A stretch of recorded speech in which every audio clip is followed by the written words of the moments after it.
In the name of Allah, who is the most merciful, the most beneficent. Assalamu alaikum everyone and a very good wishes to you all. I hope all are fine by the grace of Almighty Allah. I am also fine, Alhamdulillah.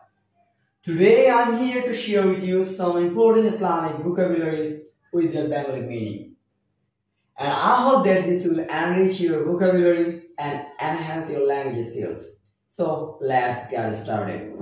The very first word is prostration. Prostration. যার অর্থ সিজদা। আমরা পরবর্তী যে ওয়ার্ডটি দেখছি তা হচ্ছে সারমন, SERMON, সারমন, যার অর্থ খুতবা। সারমন, খুতবা। অব্লিগেটরি। স্বাভাবিকভাবে অব্লিগেটরি বলতে বোঝায় বাধ্যবাধকতাকে, তবে এখানে ইসলামিক টার্মিনোলজিতে বা ইসলামিক ওয়ার্ড যদি বলি অব্লিগেটরি দিয়ে আমরা ফরজ বোঝাবো, অর্থাৎ অব্লিগেটরি শব্দের অর্থ ফরজ। প্রফেটহুড, রিসালাত। প্রফেটহুড, রিসালাত। ওরশিপ, যার অর্থ প্রার্থনা। ওরশিপ, প্রার্থনা।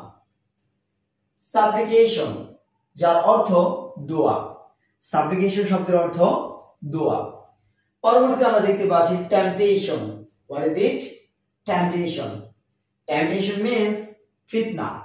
Temptation, fitna. পরবর্তীতে হিপোক্রিট। হিপোক্রিট মানে মুনাফিক। হিপোক্রিট এর আমরা বাংলা অর্থ পাই ভণ্ড, কিন্তু ইসলামিক টার্মিনোলজিতে আমরা এটাকে ব্যবহার করি মুনাফিক হিসেবে। ডিসবিলিভার, অবিশ্বাসী, অর্থাৎ কাফির। ডিসবিলিভার, অবিশ্বাসী, যার অর্থ কাফির। পারমিসিবল, যার অর্থ হালাল। পারমিসিবল শব্দের অর্থ হালাল। ভার্স, কোরআনের আয়াত। ভার্স, কোরআনের আয়াত। অ্যাবলিউশন, ওযু। অ্যাবলিউশন, ওযু।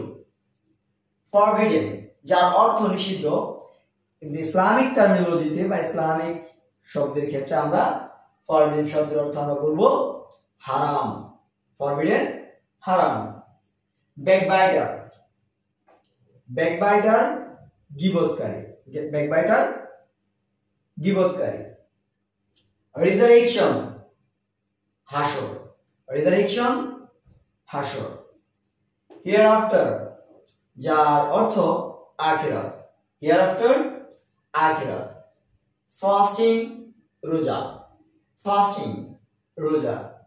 হেভেন, জান্নাত। আমরা প্যারাডাইস এর অর্থ জান্নাত দিতে পারছি।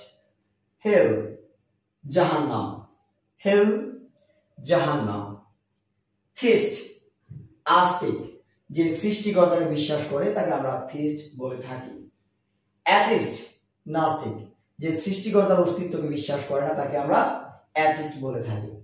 মনোথিজম, এক ঈশ্বরবাদ, অর্থাৎ যে এক সৃষ্টিকর্তায় বিশ্বাসী। পলিথিজম, বহু ঈশ্বরবাদ, অর্থাৎ যে বহু সৃষ্টিকর্তায় বিশ্বাসী। কল টু প্রেয়ার, যার অর্থ আযান। কল টু প্রেয়ার, আযান। ডিক্লারেশন অফ ফেথ, যার অর্থ কালেমা। ডিক্লারেশন অফ ফেথ, অর্থাৎ বিশ্বাসের ঘোষণা, যা ইসলামিক পরিভাষা হচ্ছে আমরা কালেমা বলে থাকি। আমি আশা করি এই ওয়ার্ডগুলো মুখস্থ করলে, অর্থাৎ এই ওয়ার্ডসগুলো যদি আপনি আয়ত্ত করতে পারেন, আপনার ইংরেজি আরো সমৃদ্ধ হবে, অন্যের চেয়ে স্ট্যান্ডার্ড হবে। আশা করি আপনারা উপকৃত হবেন। ধন্যবাদ সবাইকে। ভালো থাকবেন। আল্লাহ হাফেজ।